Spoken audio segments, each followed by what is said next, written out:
ಸ್ನೇಹಿತರೆ ನಮಸ್ಕಾರ, welcome to ಸವಿರುಚಿ ಚಾನಲ್ಗೆ. ಇವತ್ತು ನೋಡ್ತಾ ಇರ್ಬೋದು ಉತ್ತರ ಕರ್ನಾಟಕದ ಸ್ಪೆಷಲ್ ಜವಳಿಕಾಯಿ ಪಲ್ಯನ ಯಾವ ರೀತಿ ಮಾಡೋದು.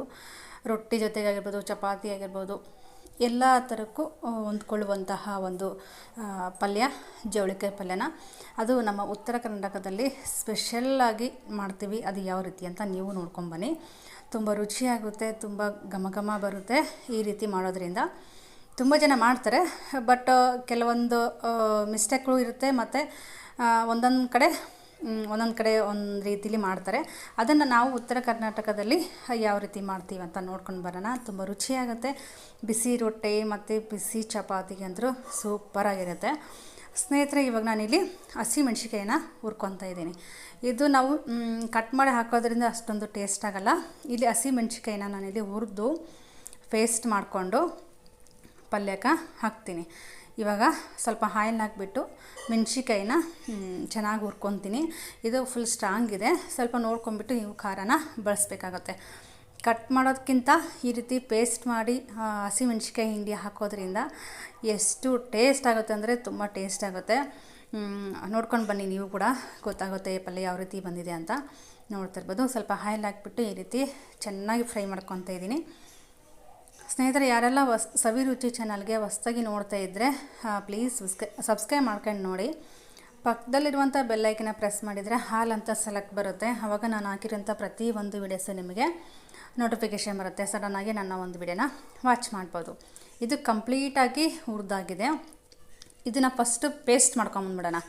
ಸ್ವಲ್ಪ ಉಪ್ಪು ಮತ್ತು ಸ್ವಲ್ಪ ಬೆಳ್ಳುಳ್ಳಿ ಹಾಕ್ಕೊಂಬಿಟ್ಟು ಪೇಸ್ಟ್ ಮಾಡ್ಕೊಂಬಂದ್ಬಿಡೋಣ. ಯಾಕಂತಂದರೆ ಇದು ಬಿಸಿ ಇರುವಾಗ ಪೇಸ್ಟ್ ಮಾಡಿದರೆ ತುಂಬ ಬೇಗ ನುಣ್ಣಗಾಗುತ್ತೆ. ಅದಕ್ಕೋಸ್ಕರ ಇಲ್ಲಿ ಜವಳಿಕಾಯಿ ಕೂಡ ಈ ರೀತಿ ಮುರಿದು ಇಟ್ಕೊಂಡಿದ್ದೀನಿ. ಕೈಯಲ್ಲೇ ಮುರಿದ್ಬಿಟ್ರೆ ನಮಗೆ ನಾರು ಸಮೇತ ಬಂದುಬಿಡುತ್ತೆ. ನಾರು ನಾವು ಹಂಗೆ ಇಟ್ಬಿಟ್ರೆ ಅದೇನಾಗುತ್ತಪ್ಪ ಅಂತಂದರೆ ಅಲ್ಲಲ್ಲೆಲ್ಲ ಸಿಕ್ಕಾಕೊಳ್ಳೋದು ಆ ರೀತಿ ಆಗುತ್ತೆ. ಜವಳಿಕಾಯಿ ಮುರಿಯುವಾಗ ಅದಕ್ಕೆ ಒಂದು ಟಿಪ್ಸ್ಗಳಿದ್ದಾವೆ. ನಾರು ತೆಗಿಬೇಕು. ಸೈಡಲ್ಲಿ ಮುರಿಯುವಾಗ ನಾರು ಬರುತ್ತೆ. ಆ ನಾರನ್ನು ತೆಗೆದುಬಿಟ್ಟು ನಾವು ಚಾಕುಯಿಂದ ಆಗಿರ್ಬೋದು, ಇಳಿಗೆಯಿಂದ ಆಗಿರ್ಬೋದು ಕಟ್ ಮಾಡಿದ್ರೆ ಅದು ನಾರು ಹೋಗಲ್ಲ. ಕೈಲಿಂದನೇ ನಾವು ಮುರಿಬೇಕಾಗುತ್ತೆ ಆ ನಾರು ಹೋಗ್ಬೇಕಂದ್ರೆ. ಇಲ್ಲಾಂದರೆ ಹಲ್ಲಲ್ಲಿ ಸಿಕ್ಕಾಕೊಳ್ಳೋದು ಹಂಗೆಲ್ಲ ಆಗುತ್ತೆ. ಅದು ಹುರ್ಕೊತಾ ಇರಲಿ ಸೈಡಲ್ಲಿ. ಇಲ್ಲಿ ನಾನಿಲ್ಲಿ ಹಸಿಮೆಣ್ಸಿಕಾಯಿನ ಪೇಸ್ಟ್ ಮಾಡ್ಕೊಂಬರ್ತೀನಿ. ನೋಡ್ತಾ ಇರ್ಬೋದು ಈ ರೀತಿ ನುಣ್ಣಗಾಗಿದೆ. ಒಂದು ಪ್ಲೇಟಿಗೆ ಹಾಕ್ಕೊಂಡಿದ್ದೀನಿ. ಎಷ್ಟು ಬೇಕಾಗುತ್ತೋ ಅಷ್ಟು ಹಾಕ್ಕೊಳ್ಳೋಣಂತೆ. ಇವಾಗ ಸ್ವಲ್ಪ ಆಯಿಲ್ ಹಾಕ್ಕೊಂಬಿಟ್ಟು ಸಾಸಿವೆ, ಜೀರಿಗೆ, ಕರಿಬೇವು ಎಲ್ಲ ಹಾಕ್ಕೊಂಡು ಒಗ್ಗರಣೆ ಮಾಡ್ಕೋಬೇಕಾಗುತ್ತೆ. ಒಂದು ಚಿಕ್ಕದಾಗಿ ಒಂದು 2 ಸೈಜಲ್ಲಿ ಈರುಳ್ಳಿ ಕಟ್ ಮಾಡ್ಕೊಂಡಿದ್ದೀನಿ. ನಮಗೆ ಎಷ್ಟು ಬೇಕಾಗುತ್ತೆ ಅಷ್ಟು. ಈರುಳ್ಳಿ ಜಾಸ್ತಿ ಇದ್ದರೆ ಸೂಪರ್ ಆಗುತ್ತೆ. ಸ್ವಲ್ಪ ಮೀಡಿಯಮ್ ಇದ್ದರೆ ಕರೆಕ್ಟಾಗಿ ಆಗುತ್ತೆ, ಚೆನ್ನಾಗಾಗುತ್ತೆ. ನಾನಿಲ್ಲಿ ಒಂದು 2 ಸೈಜಲ್ಲಿ ನಾರ್ಮಲ್ ಸೈಜಲ್ಲಿ ಈರುಳ್ಳಿ ಕಟ್ ಮಾಡ್ಕೊಂಡಿದ್ದೀನಿ. ಚಿಕ್ಕದಾಗಿ ಟೊಮೊಟೊನ ಕಟ್ ಮಾಡ್ಕೊಂಡಿದ್ದೀನಿ. ಇದಕ್ಕೆ ಟೊಮೊಟೊ ಹಾಕ್ಕೊಳ್ಳೇಬೇಕಂತ ಏನಿಲ್ಲ, ಸ್ಕಿಪ್ ಕೂಡ ಮಾಡ್ಬೋದು. ನಾನಿಲ್ಲಿ ಟೊಮೊಟೊ ಕೂಡ ಹಾಕ್ಕೊತಾ ಇದ್ದೀನಿ. ಟೊಮೊಟೊ ಬದಲು ಹುಣಸೆ ಹುಳಿ ಆದರೂ ಹಾಕ್ಕೋಬೋದು. ಹುಣಸೆ ಹುಳಿ ಅಂದರೆ ಈ ರೊಟ್ಟಿ ಜೊತೆಗೆಲ್ಲ ಸ್ವಲ್ಪ ಹುಳಿ ಜಾಸ್ತಿ ಆದರೆ ಅಷ್ಟೊಂದು ಚೆನ್ನಾಗಿರಲ್ಲ. ಅದಕ್ಕೋಸ್ಕರ ಒಂದು ಚಿಕ್ಕದಾಗಿ ನಾನಿಲ್ಲಿ ಟೊಮೊಟೊನ ಕಟ್ ಮಾಡ್ಕೊಂಡಿದ್ದೀನಿ. ಇವಾಗ ಇದು ಸ್ವಲ್ಪ ಫ್ರೈ ಆಗಲಿ. ಫ್ರೈ ಆಗಿಬಿಟ್ಟು ಟೊಮೊಟೊನ ಆ್ಯಡ್ ಮಾಡ್ಕೊಳ್ಳೋಣ. ತುಂಬ ಚೆನ್ನಾಗಾಗುತ್ತೆ, ತುಂಬ ರುಚಿಯಾಗುತ್ತೆ. ಎರಡಕ್ಕೂ ಅಡ್ಜಸ್ಟ್ ಆಗುತ್ತೆ, ರೊಟ್ಟಿಗೂ ಮತ್ತು ಚಪಾತಿಗೂ. ಈ ರೀತಿ ಈರುಳ್ಳಿ ಫ್ರೈ ಆದಮೇಲೆ ಟೊಮೊಟೊನ ಫ್ರೈ ಮಾಡಿಕೊಂಡು ಸ್ವಲ್ಪ ಉಪ್ಪು ನೋಡಿ ಹಾಕಬೇಕಾಗುತ್ತೆ. ಯಾಕಂದರೆ ಆಲ್ರೆಡಿ ನಾವು ಹಸಿಮೆಣ್ಸಿಕಾಯಿ ಪೇಸ್ಟಿಗೆ ಹಾಕ್ಕೊಂಡಿದ್ದೀವಲ್ವ, ಇದಕ್ಕೆ ಸ್ವಲ್ಪ ನೋಡಿಬಿಟ್ಟು ಹಾಕ್ಕೊಳ್ಬೇಕಾಗತ್ತೆ.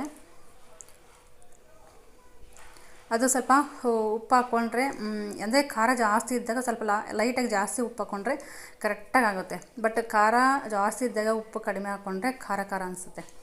ಈ ರೀತಿ ಅರಿಶಿನ ಮತ್ತು ಉಪ್ಪನ್ನು ಹಾಕಿಬಿಟ್ಟು ಚೆನ್ನಾಗಿ ಫ್ರೈ ಮಾಡಿಕೊಂಡು ಆಮೇಲೆ ಇಲ್ಲಿ ಜವಳಿಕಾಯಿನ ನಾನು ಹುರಿದಿಟ್ಕೊಂಡಿದ್ದೀನಿ. ಆ ಹುರಿದಿಟ್ಟಿರುವಂಥ ಜವಳಿಕಾಯಿನ ಇದಕ್ಕೆ ಸೇರಿಸ್ಬಿಟ್ಟು ಚೆನ್ನಾಗಿ ಮಿಕ್ಸ್ ಮಾಡೋಣ. ಈ ರೀತಿ ಮಿಕ್ಸ್ ಮಾಡಿ ಈ ರೀತಿ ಪಲ್ಯ ಮಾಡೋದ್ರಿಂದ ಅದ್ಭುತ ಸ್ನೇಹಿತರೆ. ತುಂಬ ಅಂದರೆ ತುಂಬ ಅದ್ಭುತ, ತುಂಬ ಖುಷಿಯಾಗುತ್ತೆ. ಈ ರೀತಿ ನಮ್ಮ ಉತ್ತರ ಕರ್ನಾಟಕದ ಸ್ಪೆಷಲ್ ರೊಟ್ಟಿ ಆಗಿರ್ಬೋದು, ಪಲ್ಯ ಆಗಿರ್ಬೋದು, ಏನೇ ಒಂದು ಅಡುಗೆ ಬಂದುಬಿಟ್ಟು ನಮ್ಮ ಉತ್ತರ ಕರ್ನಾಟಕದ ಸ್ಪೆಷಲ್ಗಳು ಅಡುಗೆನೇ ಅಡುಗೆ. ಈ ರೀತಿ ಮಿಕ್ಸ್ ಮಾಡೋದ್ರಿಂದ ಚೆನ್ನಾಗಿ ಮಿಕ್ಸ್ ಆಗುತ್ತೆ. ಇವಾಗ ಪೇಸ್ಟ್ ಮಾಡ್ಕೊಂಡಿದ್ದೀವಲ್ವ ಹಸಿಮೆಣ್ಸಿಕಾಯಿ ಪೇಸ್ಟು, ಅದನ್ನು ನೋಡ್ಕೊಂಬಿಟ್ಟು ಹಾಕ್ಕೋಬೇಕಾಗುತ್ತೆ. ತುಂಬ ಖಾರ ಇದ್ದರೆ ಸ್ವಲ್ಪ ಕಮ್ಮಿನೇ ಹಾಕ್ಕೊಳ್ಳಿ. ಹಸಿಮೆಣ್ಸಿಕಾಯಿ ಖಾರ ಇಲ್ಲ ಅಂತಂದರೆ ನೋಡಿಕೊಂಡು ನಿಮ್ಮ ಒಂದು ಖಾರ ಊಟ ಮಾಡುವ ಒಂದು ಡಿಪೆಂಡ್ ಮೇಲೆ ನೀವು ಪೇಸ್ಟನ್ನ ಹಾಕ್ಕೋಬೇಕಾಗುತ್ತೆ. ಇದೆಲ್ಲ ಮಿಕ್ಸ್ ಆಗಿ ಚೆನ್ನಾಗಿ ಕುದಿಬೇಕು. ಸ್ವಲ್ಪ ನೀರು ಹಾಕ್ಕೋಬೇಕಾಗುತ್ತೆ. ಸ್ವಲ್ಪ ನೀರು ಹಾಕೊಳ್ಳೋದ್ರಿಂದ ಅದು ಜವಳಿಕಾಯಿ ಅನ್ನೋದು ಬೇಯಬೇಕು. ಚೆನ್ನಾಗಿ ಬೇಯ್ದರೆ ನಮಗೆ ಪಲ್ಯ ಕೂಡ ನೀಟಾಗುತ್ತೆ, ಸಾಫ್ಟ್ ಆಗುತ್ತೆ ಪಲ್ಯ ಕೂಡ. ಈ ರೀತಿ ನೀರು ಹಾಕ್ಕೊಂಬಿಟ್ಟು ಸ್ವಲ್ಪ ಕುದೀಲಿ ಸ್ನೇಹಿತರೆ. ಕುದ್ಬಿಟ್ಟು ಆಮೇಲೆ ಇನ್ನೂ 2 ಟಿಪ್ಸ್ಗಳಿದ್ದಾವೆ. ಆ 2 ಐಟಮನ್ನು ಹಾಕಿದರೆ ಐತಲ್ಲ ಸ್ನೇಹಿತರೆ, ಅದ್ರ ಮುಂದೆ ಯಾವುದೂ ಇಲ್ಲ.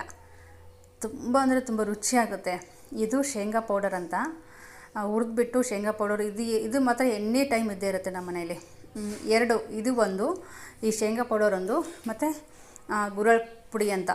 ಇವೆರಡೂ ಇದ್ರೇ ನಮಗೆ ಪಲ್ಯ ಅನ್ನೋದು ಸೂಪರಾಗಿ ಬರೋದು.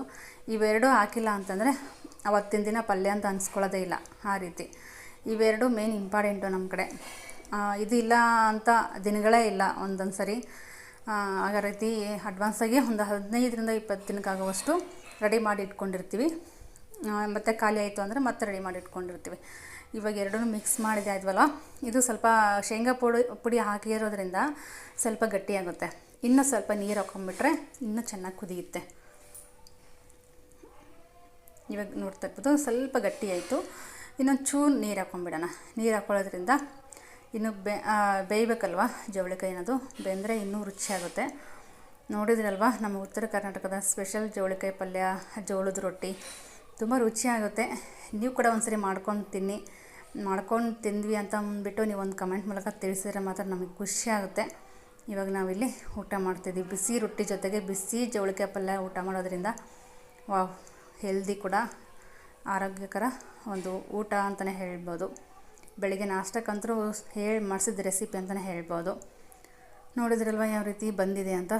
ಥ್ಯಾಂಕ್ ಯು ಸ್ನೇಹಿತರೆ, ಥ್ಯಾಂಕ್ ಯು ಫಾರ್ ವಾಚಿಂಗ್.